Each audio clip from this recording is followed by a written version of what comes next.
마태복음 5장에서 7장까지의 산상수훈은 제자들에 대한 행동 지침입니다. 요지는 하나님 뜻대로 행하라는 것입니다. 여기에 바로 주기도문이 포함되어 있습니다. 그러나 그는 제자들에게 이리 하라 저리 하라 가르치신 것에 그치지 않고 몸소 이를 행하셨습니다. 산상수훈을 기록한 마태는 산상수훈 바로 다음에 두 개의 그 치유 기적을 기록하였습니다. 하나는 나병 환자를 손을 대어 고치신 것입니다. 당시 사람들은 나병 환자는 더럽고 또 죄가 많아서 가까이 하는 것을 꺼려했고 다가오면 돌로 던져서 물리쳤어요. 근데 그런 나병 환자를 예수님은 손을 대어 낫게 하셨다라고 되어 있습니다. 일반인들의 관념과는 정반대의 하나님 나라가 여기에 임하였습니다. 백부장이 하인이 아프니까 예수님께 간청을 했어요. 그랬더니 예수님께서 하신 말씀이 내가 가서 고쳐주리라 이렇게 하셨습니다. 직접 가겠다는 것입니다. 그 백부장은 그렇게 하지 않고 그냥 말씀만으로 낫게 하소서 이렇게 했더니 예수님이 그 믿음을 칭찬하시고는 말씀을 하세요. 그리고 말씀대로 하인이 나았습니다. 부활 성천하신 이후에 예수님은 반모섬에서 강제 노역을 하고 있던 요한에게 반드시 속히 일어날 일들에 대해 말씀하셨습니다. 계시록 첫 부분이 그렇게 되어 있어요.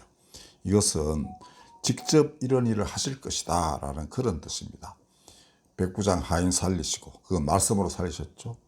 그 다음에 문둥병자 나병 환자는 몸에다 손을 대어 낫게 하셨죠. 이 몸과 마음, 말씀 이 모든 것으로 모든 일을 행하실 것이다 라는 것입니다. 요한복음 5장에 보면은 예수님이 아버지께서 일하시니 나도 일한다 이렇게 했어요. 그러니까 그가 직접 하시는 것은 하나님이 하시는 일을 보고서 하신 것이라고 그렇게 말씀하신 것입니다. 그가 이런 분임을 알기 때문에 요한은 계시록의 마지막에서 오늘 본문처럼 이렇게 말했습니다. 이것들을 증언하신 이가 이르시되 내가 진실로 속히 오리라 하시거늘 아멘 주 예수의 오시옵소서. 주 예수의 은혜가 모든 자들에게 있을지어다. 아멘 이렇게 했습니다. 이 주 예수의 오시옵소서라는 게 바로 마라나타라는 유명한 기절로 알려져 있습니다. 중요한 것은 주 예수의 은혜가 모든 사람에게 있을지어다라는 이런 말이겠죠. 그가 속히 오셔서 직접 그 은혜가 모든 사람에게 임할 것을 이렇게 고대를 했던 것입니다. 그렇다면 제자들도 말만 할 게 아니라 그를 본받아서 직접 주 예수의 은혜가 모든 사람에게 임하도록 일을 해야 되겠죠. 특별히 악이 극도로 횡행하고 미혹하는 거짓 선지자 그리스도들이 속출하는 시기에는 더더욱 그러합니다. 이 악과 선의 하나님 나라와 그 사탄 나라의 사이에 엄청난 그 전쟁, 그걸 아마겟돈 전쟁이라 하는데 보통 이런 시대에는 더더욱 이런 그리스도인들의 그 정말 헌신적인 그런 노력이 필요합니다. 이런 시대에 저 백부장 같은 믿음을 지킨다면은 그가 직접 말씀으로 사람들을 악에서 자유롭게 하실 것입니다. 진리가 너희를 자유롭게 하리라 하신 말씀이 이루어지는 것입니다. 그리고 아마도 저는 이런 일이 일어나는 것 자체가 이 선과 악이 극도로 대립하고 있는 시대에 재림이 의미하는 것이 바로 그런 것이라고 생각합니다. 한 가지 예만 들어보겠습니다. 부자와 나사로의 비유에 보면은 이제 부자는 집 앞에 있는 거지를 거들떠 보지도 않다가 둘 다 죽어서 하나는 거지는 아브라함 품에 안기고 이 부자는 완전히 이제 정말 불꽃이 일렁거리는 지옥에 떨어져서 막 혀가 타들어가는 듯한 고통을 당하게 돼요. 그때 아무리 호소해봤자 네가 모세의 율법을 숭상했더라면 이런 일은 없었을 것이다 라는 말로 그에게 일종의 심판이 임하게 되었는데 심판의 말씀, 그건 왜 자기가 그런지 잘 몰랐지만 그 비유는 그렇게 말하고 있습니다.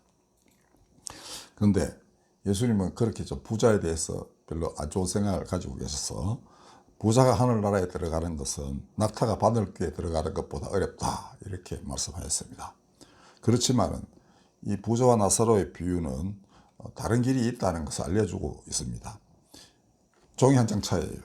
만약에 부자가 집 앞에서 구걸하는 거지에게 연민을 느껴가지고 직접 단 한 번이라도 밥상을 차려주었다면 어떻게 됐겠습니까? 분명히 예수님은 그를 칭찬하셨을 것입니다. 저 백부장의 믿음을 칭찬하셨듯이 그러면 우리는 이 부자들에 대한 경고의 의미로 이제 비유가 축소라기보다는 거기에 집중되어 있지만은 그 이면에 반대로 행했더라면 어떻게 됐을까? 부자도 구원의 길이 있겠네 이렇게 생각할 수 있습니다. 왜 그러냐? 마태복음 25장 양과 염소의 비유에 따르면 목마를 이웃에게 물 한 잔 주는 사람은 하나님 나라를 상속받는다고 말씀하셨기 때문입니다. 이런 마음이 하나님 나라를 이루는 것입니다. 그 사람이 천국에 들어간다고 말씀하셨지만 사실은 천국이 거기에 임하였다라고 말해도 되는 것입니다. 하나님 나라는 너희 가운데 있다. 예수님이 이렇게 제자들에게 말씀하셨거든요.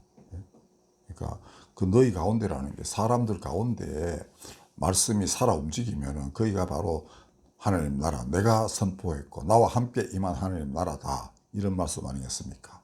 그러니까 부자도 얼마든지 이렇게 길이 열리도록 돼 있는 것입니다. 어제 그저께 창원 내려가서 와이즈맨 행사를 했습니다.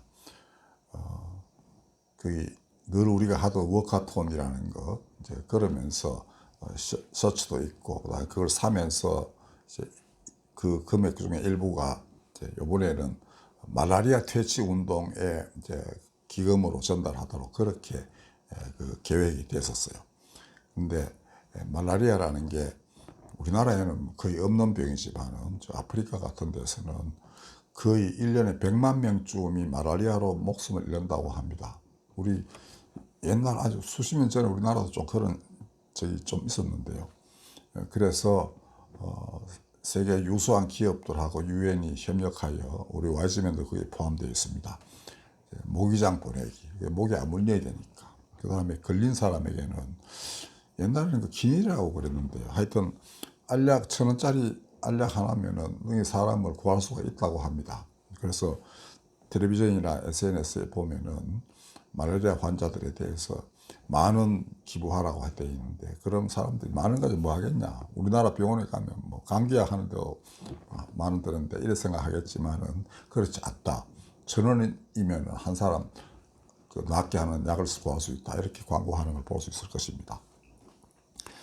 그래서 티셔츠 하나 팔면은 이제 2만 원에 팔면은 만 원으로 최소한 이제 8명을 구할 수 있는 이런 거라고 홍보를 해가면서 이제 팔았어요. 그러니까 그 워카톤은 저희 정경주집사하고 저하고 이제 기한을 해서 지역이 하도록 이렇게 됐는데요. 또 그러다 보니까 제가 한 30수년 전에 그 정철령 권사님 누님이 사시던 남해 우리 교회 아이들 데리고 이제 수련회를 갔던 적이 있었습니다. 그때 그 집에 같이 살던 음악 선생님이 그 교회 장로님하고 우리를 어마무지하게 대접을 했어요. 사람으로서 이렇게 더 대접할 수 없다 싶을 정도로 남해의 모든 그 해산물을 다 먹을 수 있었는데요. 그 선생님이 목사가 돼가지고 몇 년 전에 다시 저하고 연락이 됐어요. 그동안 한 번도 본 적이 없습니다. 근데 이번에 또 우연히 뭐를 보내왔길래 제가 응답을 그 카톡으로 하는 것도 못하고 해서 전화를 직접 했습니다. 그러다가 이제 본인이 이번에 워카톤을 하게 된 주남저 수집 주변에 산다는 걸 알게 됐어요. 그래서 우리 이제 일을 이야기했더니 자기가 연주를 하겠다는 겁니다. 결국 그 뜻대로 그 주남저 수지 그 원두막에서 아주 기가 막힌 연주를 하고 와이즈맨도 되게 기쁘게 그 연주 듣고 행사도 치렀습니다.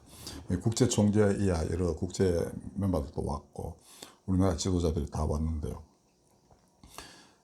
그 워카톤을 할 때 입는 티셔츠가 이제 사람들에게 마라리아 퇴치를 하는데 기부금으로 들어가는 겁니다. 근데 저희로서는 더 중요한 게 뭐냐 하면은, 성입사님 기억납니까? 몇 년 전에 우리 토끼 만들었던 거. 저도 같이 막 손 집어넣고 막 눈 만들고 이런 게 있었잖아요. 그게 33개가 남았었나요? 예. 근데 이제 그때는 다 기부를 했던 걸로 기억나요. 팔지 않고. 이번에 이걸 한번 팔아보자라고 했습니다. 그래서 다시금 이제 포장하고 뒤에 마라리아 퇴치라는 스티커도 붙이고 했는데, 제가 그랬습니다. 이렇게 지금 시간도 많고 일도 많고 또 신경 써야 될 것도 많은데 내가 이 일을 해야 되나라는 생각이 잠시 스쳤는데요. 잠시 동안인데. 근데 그걸 생각해 보니까 이거 하나 5,000원에 팔면은 5명이 죽음에서 해방되는구나, 이 생각을 하게 됐던 겁니다. 나는 하나 포장하는데 한 1분 걸릴까요? 1분 노력하면 한 사람이 5명이 사는 거예요. 그러니까 야, 이게 지금 대단히 의미 있는 일이구나 생각하게 됐습니다. 그 다음에 그 토대가 어디겠어요? 제가 기억납니다. 밑에 그 2층에서 우리 김 집사님, 나고사님까지 포함해가지고 성집사님하고 같이 막 만들던 거 기억나죠?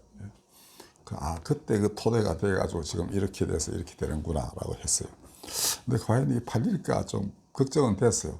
근데 지낼 때 놓자 말자 아주머니들이 와서 눈을 들어가더니 이쁨을 막 올라갔어요. 근데 우리가 처음에 안 팔릴 것 같아가지고 2+1으로 이제 판매를 해볼까 했습니다. 즉, 한 개 5,000원인데 10,000원 내면 3개를 가져간다, 이렇게 했어요. 근데 처음에 한번 그렇게 팔았어요. 그 사람은 횡재를 한 거죠. 3,000원에 하나씩 샀으니까. 그 수공을 생각하면, 들어간 공을 생각하면 10,000원 받아도 좀 적다 싶은 생각이 드는 그런 거 아닙니까? 근데 어떤 분이 딱 오더니만 그렇게 하지 말고 돈 다 받으세요 그러더라고요. 이미 가치를 알아본 거죠. 이 얼마나 수공이 많이 들어가는 제품인가를. 그리고 되게 예쁘잖아요.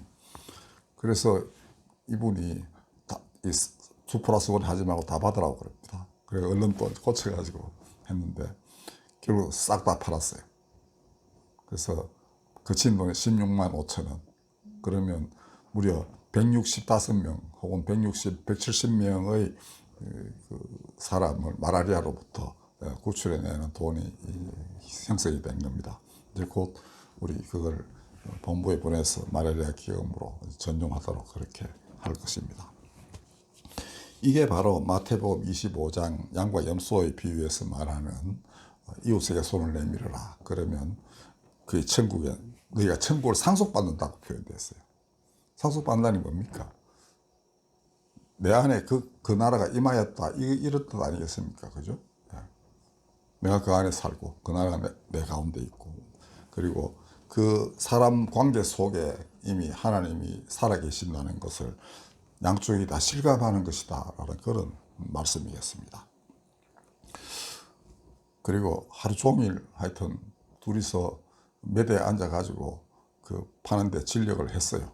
그러니까 굉장히 피곤했죠. 아침에는 이제 워카톤 하느라고 또 새벽 한 5시쯤 일어나가지고 막 부산에 준비해서, 이제 또 날씨도 좀 흐려가지고 이게 비도 오고 했는데 과연 원래 예정대로 그분이 제대로 된 연주를 하고 이렇게 하겠나 하는 걱정이 들었습니다만은, 정영규 집사의 간절한 기도로 하나님 들으셨는지 비도 안 오고 그렇다고 쨍쨍 쬐는 햇빛도 아닌 아주 적절한 날씨가 왔어요. 그래서 우리가 아주 기쁘게, 그리고 즐겁게, 이 참여한 분들은 이 음악 선생님 목사님 됐어요.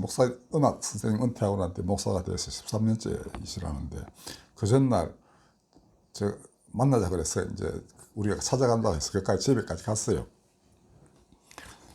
근데 막 잡은 고기, 그러니까 그 동네에서 나는 고기하고 그다음에 밥을 주는데 되게 맛있었습니다. 그다음에는 음악을 연주를 했는데 그때 제가 처음 실력을 봤어요. 원래 성악을 전공을 한다는데 엄청난 노래 실력, 그다음에 그 다음 날에 이제 제대로 색소폰을 분다니까 어느 정도인지 처음에는 잘 감이 안 잡혔는데 연주를 하는 도중에 엄청난 실력가구나 하는 생각이 들 정도였고 또 찾아온 사람도 손님에 맞게 그걸 선정을 해서 많은 사람들이 아주 기쁘게 흥겨운 시간을 가지고 그러면서 이제 월카돈하고 그리고 티셔츠 받았으니까 또 많은 기부해서 사람도 살리고 이런 아름다운 일들이 그 첫 새벽에 이루어졌고 그래서 우리도 기쁘게 하루 종일 그 매대에 앉아가지고 티셔츠도 팔고 토끼도 팔고 그래가지고 상당한 그 성과를 거두었습니다. 셔츠는 좀 남았지만은 우리 서울지구가 만들어 놓은 토끼는 마지막에 한 분이 오더니만 5개 남은 거 싹 보더니 싹 다 가져가. 그래서 다 팔았습니다. 자, 하나님은 그러한 성심성의껏 일하는 사람들에게 반드시 하나님의 그 은총을 그렇게 부여하시는데 오늘 본문에 요한이 그렇게 말했죠. 주 예수의 은혜가 모든 자에게 있을지어다. 이것은 예수님은 내가 속히 오리라는 건 뭐겠습니까? 내가 직접 가서 내가 말했던 모든 것을 다 이루겠다. 이런 말씀입니다. 직접 내가 하겠다는 거예요. 그러면 그거 어떻게 하느냐? 속히 오셔서 그렇게 해 주십시오라고 기도하는 사람들을 통하여 일을 하시는 겁니다. 이게 대단히 중요합니다. 그러면은 특별히 이 험상궂은 시대에 선과 악이 극도로 대립하고 있는 이 시기에 저희들이 정말로 자기를 부인하고 자기 십자가를 지고 그의 뜻을 수행하려 한다면 그게 임하실 것 아닙니까? 불법이 횡하여 사람들이 사랑에 식어질 때 그런 시기에 자기 명예를 위해서 자기 욕심만을 드러내고 이런 사람들이 많은 권력을 쥐고 부를 쥐고 있는 이런 시대에 권력도 없고 부도 별로 없지만은 자기 온몸을 바쳐서 그렇게 일하고자 하는 사람들 이들을 통하여 예수님의 자신의 뜻을 속히 될 일을 그렇게 이루실 것입니다. 그래서 그거를 속히 오리라라고 말씀하셨는데 그렇다면은 그런 사람들을 통하여 그가 일하시고 자신의 모습을 드러내시고 그 나라를 이루신다. 그럼 이것을 우리가 재림이라고 말할 수 있는 것입니다. 또 다른 특별한 의미의 뭐 하늘로 구름을 타고 내려오시고 하는 것은 너무 비현실적일 뿐 아니라 그렇게 하시더라도 맨 마지막에는 그의 말씀이 사람들을 자유롭게 해야만 되는 게 결론입니다. 사람들이 그의 말씀으로 거룩하게 되지 않는 한 그가 어떤 식으로 뭐 천지개벽 같은 일을 벌이면서 오시더라도 그거는 재림이라고 말할 수 없는 것입니다. 재림은 그가 처음 말씀하셨던 그 하나님 나라의 복음이 완성되는 때를 의미하는 것입니다. 그리고 그 과정 상당히 길겠죠. 그 긴 과정을 재림이라고 말할 수 있습니다. 우리가 늘 지금 변함없이 매주 기도하는 그 애통하는 자가 위로를 받는 땅, 받는 나라, 의에 줄이고 목마른 사람들이 배부르 오는 것, 이거를 기대하고 그 일을 위해서 자기 할 수 있는 일들 하나씩 해나가는 사람들, 이들 가운데 그는 임하에 계시는 것입니다. 왜냐? 내가 그렇게 하지 않으면 내가 견딜 수 없다는 것은 뭐겠습니까? 그가 나에게 임하여 가지고 지금 나를 이끌어가고 계시는 것 아닙니까? 재림은 그 이상 다른 거라고 말하기 좀 힘든데 어떻게 오시든 간에 나를 이끌어가야 되는 것 아닙니까? 이 세상을 바꾸어 나가야 되시는 거 아닙니까? 새하늘과 새 땅을 열어가야 되는 것 아닙니까? 새하늘과 새 땅에 거하는 사람들이 헌나라 헌땅 사람이라면 어떻게 되겠습니까? 다 거듭나야 되는 거 아닙니까? 거듭난다는 것은 새하늘과 새 땅에 합당한 거룩한 말씀에 의해서 새롭게 된 사람들을 의미하는 것 아니겠습니까? 그럼 그 사람들이 어떤 행동을 하겠습니까? 그렇게 이끌어 가시는 분은 아버지 하나님이요 성령이시오 성자 예수이실 것입니다. 아마 모든 사람들이 결국은 하나님의 그 거룩한 힘이 작동하여 그 나라에 들어오게 될 것입니다만은 당분간 악한 자들이 마음 돌이키는 건 힘들죠. 그때에는 재앙도 임할 수도 있고 그에 대해서 그리스도인들이 아주 강한 질타를 할 수도 있고 이래야 됩니다. 그게 예언자들의 전통이에요. 예언자들은 불의를 그냥 두지 않았습니다. 너희 그러면 망한다 이거였습니다. 지난주에 제가 말씀드린 미가야 선지자 아합 왕에게 당신 전쟁 나가면 죽는다. 그리고 그 예언은 그 이전에 있었습니다. 나봇의 포도원 강탈하고 할 때 선지자가 나타나서 택도 없다, 너 죽는다 이렇게 했는 거. 그러니까 거짓거리 그대로 자기 욕망 때문에 자기 지배권을 확립하기 위해서 자기 권력을 더 강화하기 위해서 무슨 일을 할 때 백성들을 위해서가 아니라 그럴 때 그는 심판의 대상이 될 수밖에 없고 선지자는 그것을 명확하게 지적했던 것입니다. 이스라엘 전체가 하나님을 떠나서 엉망진창의 길을 갈 때 모든 선지자들이 다 그걸 질타했습니다. 특별히 지도자들에 대해서 강한 압박을 가했습니다만은 남은 것은 선지자들의 말만 남고 나라는 망하고 그렇게 됐던 거예요. 영원한 게 뭐겠습니까? 제국도 나라도 명예도 권력도 다 없어지지만은 하나님의 거룩하신 말씀만은 남아서 사람들을 감동시키고 새롭게 하고 그렇게 새 나라를 만들어 나가는 것입니다. 그래서 중요한 것은 하나님의 말씀이 사람들 가운데에서 살아 움직이게 하고 내가 그것을 실현하고 그일 수밖에 없지 않습니까? 그래서 산상수훈은 다 끝마칠 때 예수님이 나더러 주여 주여 하는 자보다 천국에 가는 것이 아니다. 하늘에 계신 내 아버지 뜻대로 행하는 자라야 천국에 들어간다 했습니다. 그들이 있을 때 하나님의 나라가 임한다는 것이죠. 주기도문은 어떻게 되어 있어요? 그 나라가 땅에 임하시기를 기도하라 하지 않습니까? 그러면 그 뜻대로 행하는 자들이 있는 곳에 하나님의 나라가 임한다는 말씀 아니겠어요? 우리가 종합적으로 그 해석을 해보면 그렇습니다. 결국은 그가 말씀하신 대로 행하고 그 다음에 거기서 힘든 일이 있더라도 하나님께 의지하고 그렇게 해서 먼저 그 나라와 그 의를 구하는 사람들 이들이 있을 때 그 나라가 이 땅에 임하고 비로소 천지를 모르고 좌우 왔다 갔다 하는 사람들도 정신이 들어가지고 야, 이래 살면 안 되겠구나라는 생각을 하게끔 되는 것입니다. 이 땅에 진실로 진리의 나라의 표본이 없기 때문에 지금 악인들이 설치고 있는 거예요. 하나님이 없다. 있으면 이렇게 하시겠냐. 이렇게 되는 것 아닙니까? 하나님이 안 계시다고 느낄 수밖에 없는 상황에서도 하나님을 믿는 신실한 그리스도인들이 있어야 되는 이유가 여기에 있습니다. 악한 자들은 봐, 너 신이 어디 있어? 이렇게 할 겁니다, 분명히. 그러나 나를 보라. 이렇게 나쁜 상황에서도 내가 온갖 고난을 겪으면서도 언제나 한순간 혹은 일정한 시간 혹은 하루 전체가 나는 하나님께 바쳐진 것이라고 믿는다. 그리고 그렇게 행동한다. 이런 사람이 있어야만 악이 더 이상 준동하지 못하게 되는 것입니다. 그 나라는 정말 십자가를 통하지 않고서는 이루어질 수 없는 나라인가 봐요. 그래서 악이 횡행하면 선한 사람들이 그 고통을 받게 마련이지 않습니까? 우리 모두가 어려운 길 걸어왔지만은 바로 그것이 우리를 통해서 하나님이 뭔가 이루시려는 징조이기도 해요. 그러니까 뜻밖의 일들이 생기기도 하고 힘든 일이 어렵게 닥쳐오기도 하고 하지만은 바로 거기에서 하나님의 어떤 뜻이 이루어지는가 뭔지 모르지만은 그렇게 될 것을 확신하는 믿음 가운데에서 우리가 살아나야 되는 것입니다. 예수님이 십자가를 지심으로써 하나님 나라를 온전히 드러내시지 않았더라면 우리 이런 생각 할 수 있었겠어요? 못합니다. 그러니까 그 나라는 그분만이 완벽하게 계시를 하신 거예요. 이 나라는 이렇게 해서 이루어지는 것이다. 그렇게 해서 이 땅의 고통과 악에 대한 대답을 다 하신 것입니다.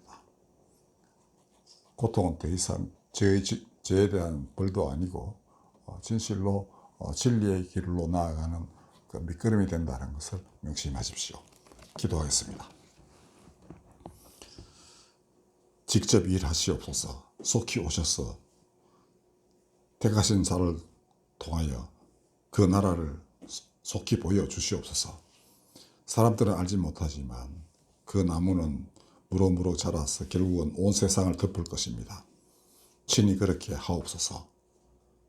아버지여, 아버지 일하시니 나도 일한다 하신 아들의 말씀이 고스란히 다 이루어지기를 비옵니다. 성령이시여 그의 말씀을 사람들이 다 기억나게 역사하여 주시옵소서. 예수님의 이름으로 기도하였습니다. 아멘. 511장 찬송하겠습니다.